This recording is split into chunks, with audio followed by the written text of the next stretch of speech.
Namaskar viewers, hello and welcome to Sansad TV. I'm Tina Jha, you're watching Healthy India. Millets have been an integral part of our diet for centuries. In fact, millets were among the first crops to be domesticated in India, with several evidence of its consumption during the Indus Valley civilization. Now being grown in more than 130 countries, millets are considered traditional food for more than 500 million people across Asia and Africa.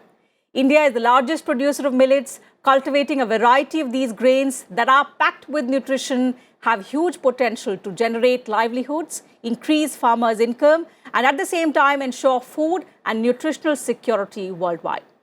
Recognizing the enormous potential of millets, which also aligns with several UN Sustainable Development Goals, the Government of India has prioritized millets. In April 2018, millets were rebranded as Nutri Cereals, followed by the same year being declared as the National Year of Millets. The year 2023 has been declared as the International Year of Millets by the United Nations General Assembly at India's behest. The aim is to create awareness and increase production and consumption of millets. So how are millets regaining their popularity? What are the health benefits of this nutritious superfood? All this and much more in this edition of Healthy India.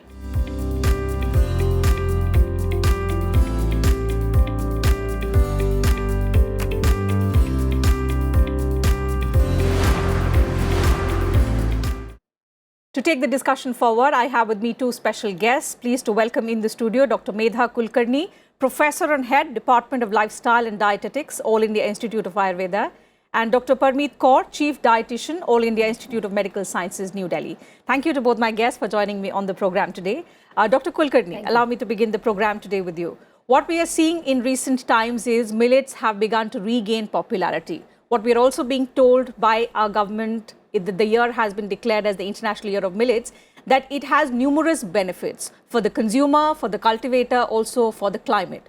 So from a consumer's point of view, if I may try and understand from you, the nutritional benefits of millets, how different they are from wheat and maize, which are generally consumed more widely. Okay, so being an Ayurveda person, I would like to give my inputs regarding these millets, that apart from wheat and rice, Ayurveda also has described these millets as a traditional food, and they were considered as cereal, group of cereals. So 9 millets are included in these cereals, and they are called as Truna Dharnya or Kshudra Dhanya, and they have equal amount of nutrition is compared to wheat and rice. So I think it is very important to include these millets in our today's nutrition or the diet, because it has the similar kind of nutrition, carbohydrate, proteins and everything in it.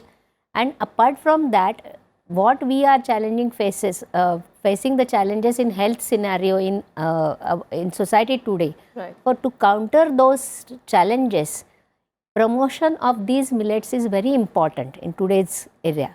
So that's why I think from point of view of nutrition and health benefits, millets are to be considered and millets are to be popularized.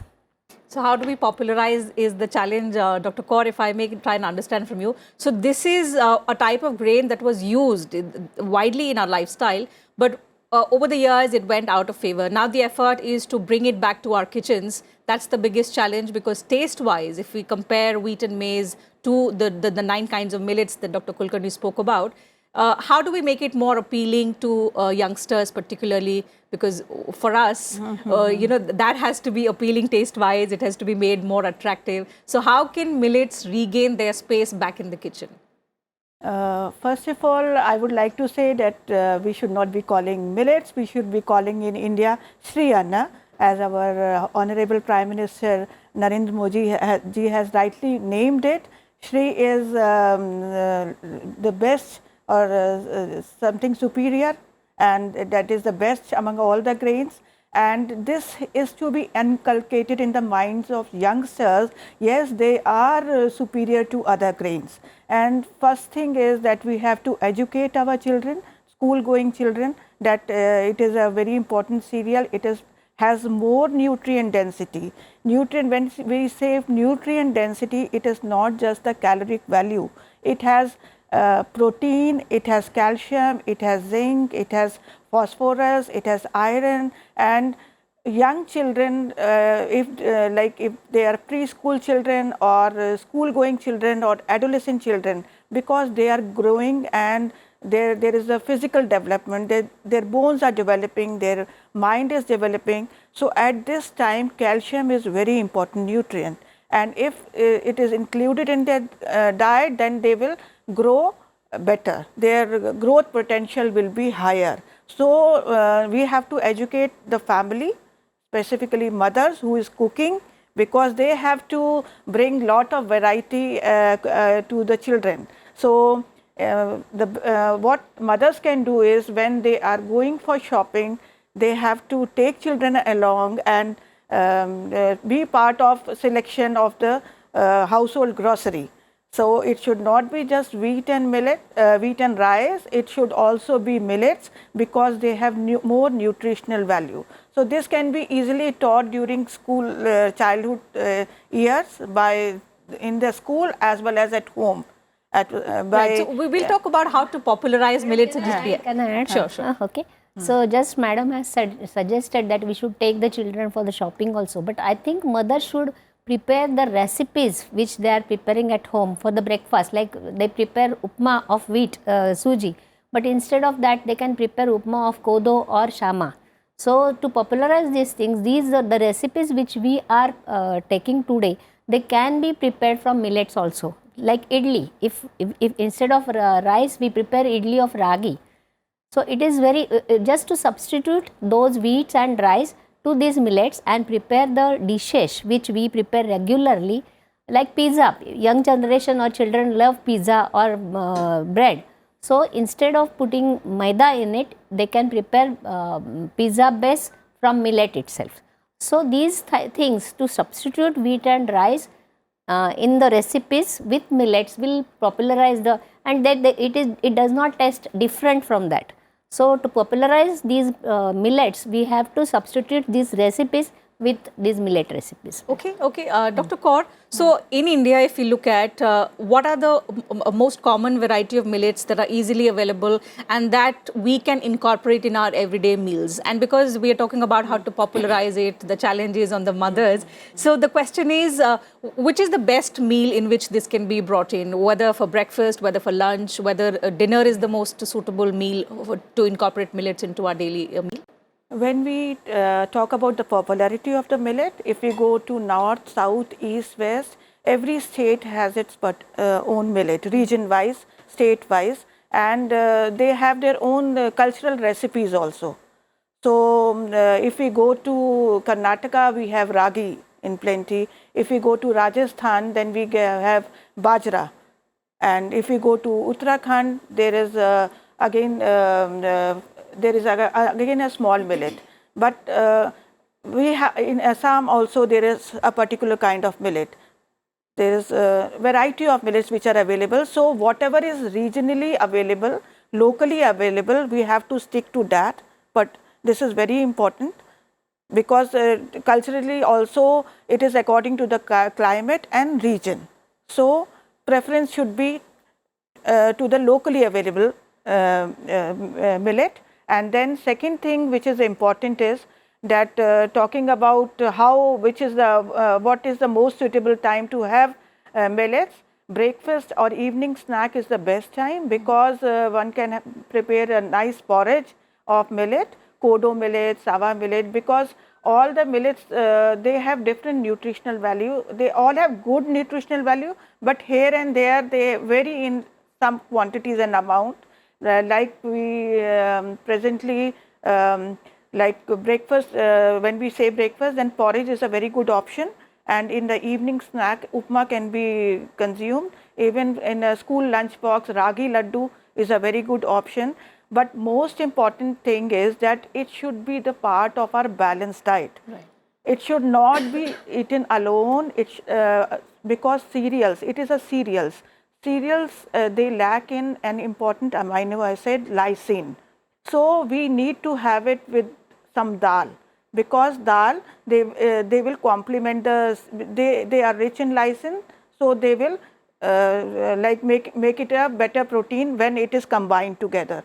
So whenever you are having millet, have it with a pulse and also add some nuts. If you are making ragi laddu, til is a very good choice in making, and even jaggery can be added, which is iron rich.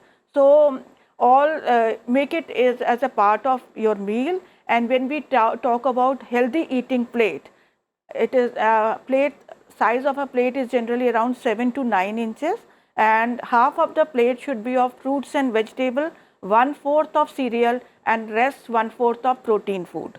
So it should be taken in this combination so that we get the maximum benefit. Okay, Dr. Kulkarni, what I'm curious to know about is, it seems that millets are packed with nutrition, they have immense health benefits, but over the years, how come they became the most underutilized grain in India? We are the largest producer, we are the second largest exporter of millets, but the fact that within India, a large population is not aware of the health benefits of millets, and also we have to now sort of work again, we have to put in the efforts to popularize millet, something that we are already producing in abundance. Okay, so since we are the largest, Asian countries are largest producer of millets, but see, in India also only 5 states are there, as madam has suggested, that they are producing millets. But the millet production is less, though it is in the largest producer, but in comparison with wheat and rice, they are produced in less, because of the short period of what we can say development of those millets, and the taste or the effect on body. Okay, so there are seasonal changes are also. So in winter it is more of bajra production which are giving health benefits. In some parts like in Maharashtra and Karnataka, jawar or sorghum is the more produced, it is more produced, and it is popularized in that country, in that region itself. Secondly, what happened last 50 years, which we see, if we see, the westernization has brought those food since the it is becoming global village now. World is becoming a global village now. The western population or the western food habits are introduced in India within last 50 to 60 years, and because of that, these millets were, I think we can call it as they were backstaged. Okay, so and in recent generations, that is in 2-3 generations now, in my generation or earlier generation, one meal, that is roti, was prepared from jawar or bajra, but now it is due to the lack of time, and both partners are working, both are working, so there is less time of cooking. So the ready to cook options of diet were introduced in the society, and so that, and the what we can say, popularity of these foods were not that much emphasized to the community. Right. So slowly they became the what we can say, the lesser popularized food. But since in last 50 years we see the amount of lifestyle disorders are also increasing, that is diabetes ho, cancer ho, yeah, then thirdly is the hypertension. Right. So these 3 disorders, lifestyle disorders, have increased, and one of the major reason is the faulty diet, that is the wheat and rice which are polished are in the diet. So due to these things, the millets were backstaged. So now it is high time to reintroduce them and make it popularized, because to take care of these diseases, it is very much important. Right now, if we see in children also, we see this obesity problem is growing on. Hypertension or diabetes problem in juvenile is also increasing. Yes.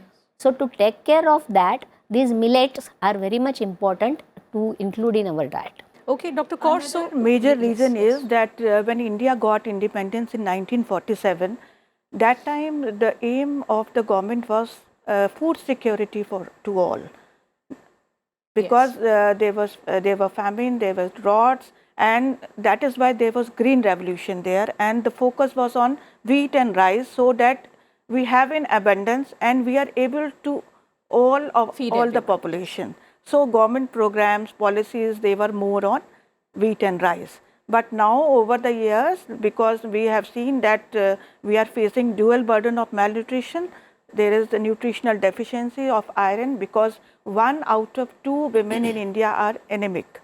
So we have to tackle that also. And then another thing is lifestyle related diseases. Everybody knows they are rampant now. India is the diabetic capital of the world. Cancer cases are also going high because they contain antioxidants, phytochemicals, all the properties that wheat and rice do not have. That is why now scientifically we are promoting that it should be replaced by wheat and rice at least in one meal of a day. So can we say that millets also help in keeping our blood sugar levels under check? Yes, definitely. Millets are low glycemic index. They take much longer time to digest, and so they give the sugars, release the sugar very slowly. So, and it is also, they are high fibers. So it is very important that millet should be included in our meal. And in every meal we can include them. In breakfast, as madam has said, in breakfast, idli or upma or chila, anything we can prepare from millet. In lunch we can add like roti or rice in that, in dinner also, and in evening snacks also. Very many multiple options are there of millets which we can use. So Dr. Kaur, with Sri Anna, there is no problem of digestion issues. So there is no bar as to whether to consume no, it it is or not very to consume it at important night. that to know how we eat our millets.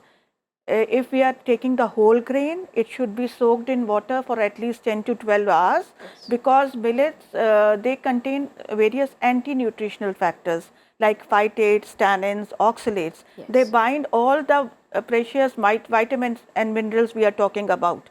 So, to have a better bioavailability in the system of all the vitamins and minerals we are talking about, it is important that these tannins, phytates, they are released.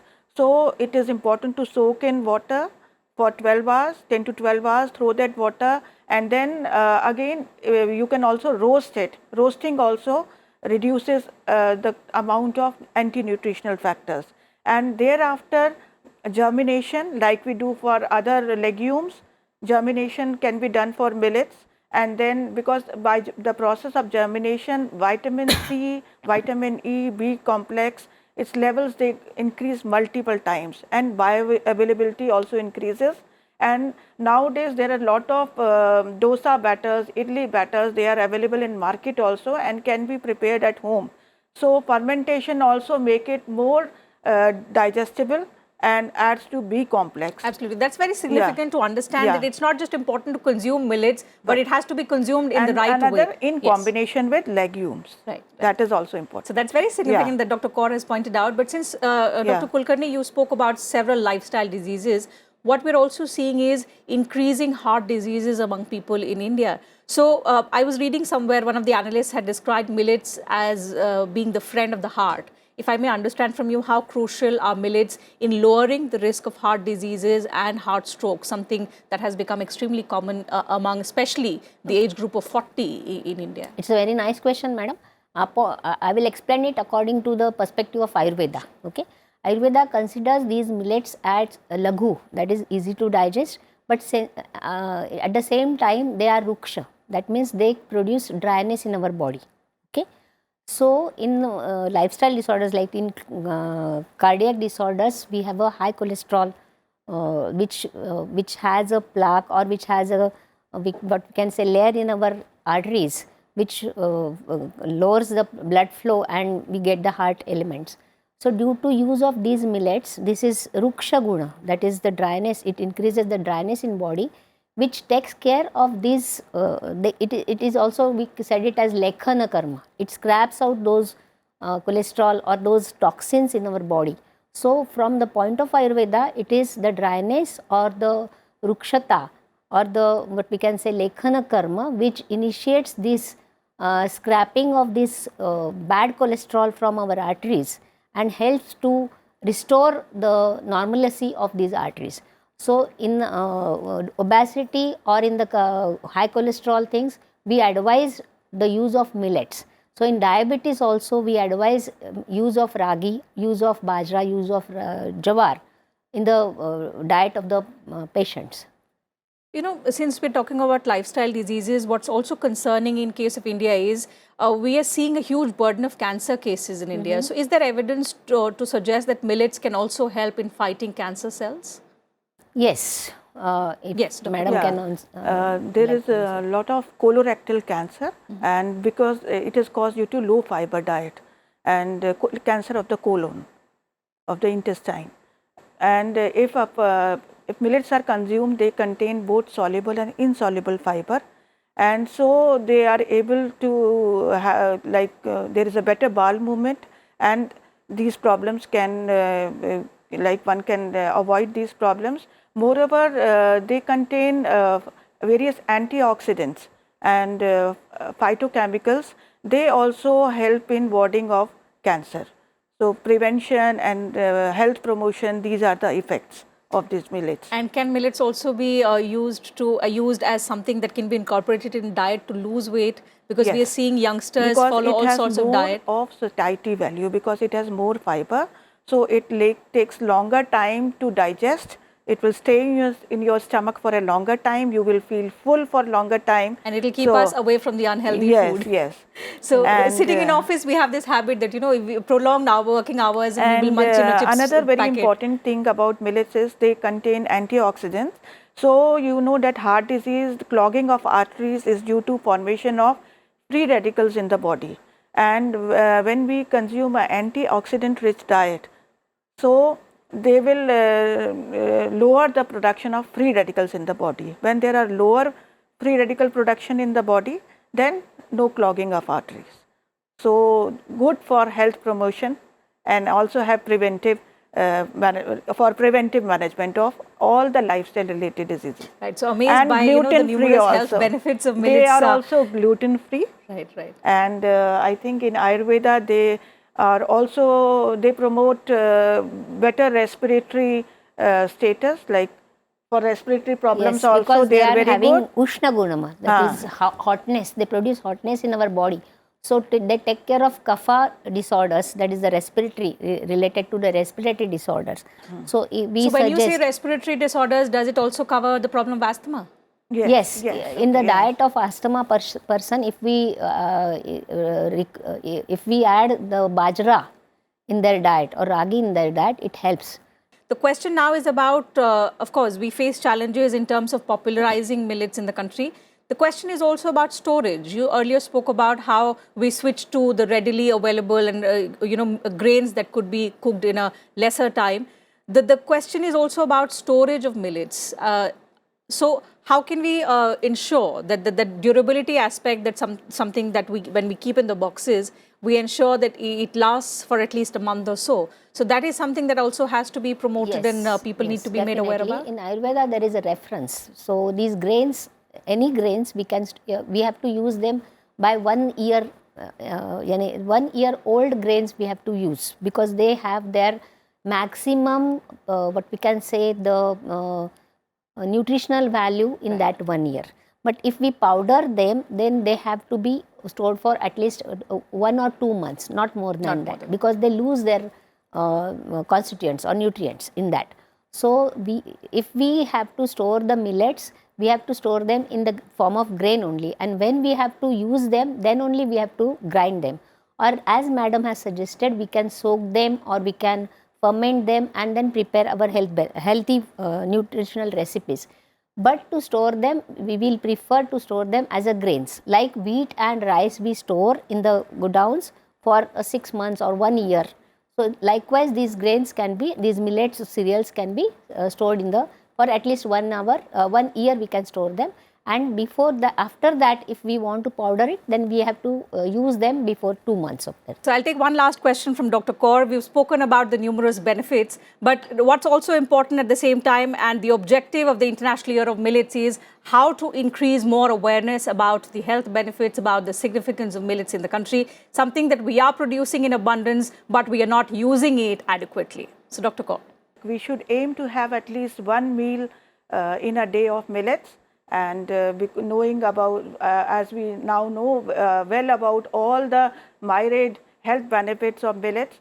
So our government of India is doing a lot of promotion and like setting up fairs and educational programs in schools also. So mass awareness is being generated now, and now everybody is getting aware that yes, We need to have nutrient dense foods rather than calorie, or it should not be just the food. It should be the nutrients in the food that is of more importance if we want to keep ourselves away from the diseases of the lifestyle and deficiency diseases.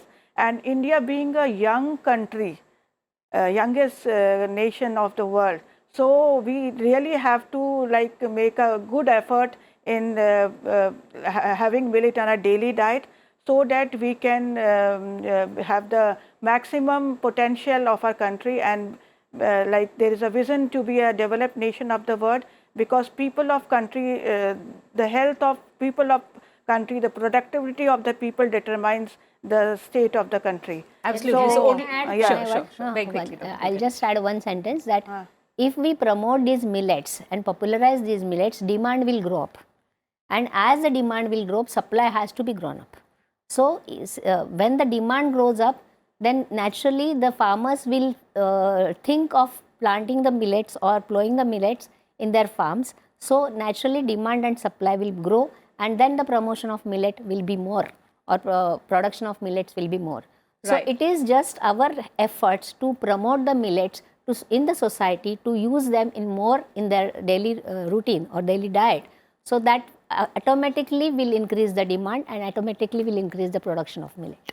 You're right. And as Dr. Kaur rightly suggested, only a healthy nation can contribute towards a healthy economy. So when India strives to become a developed nation in the next 25 years, that is by 2047, we have to ensure that our young population, in fact, the whole of population, but because we are a young country, all the youngsters need to keep in, mind and keep attention to their health. They have to stay healthy and contribute to the productivity of the country. So that having been said, I'll have to wind up the program.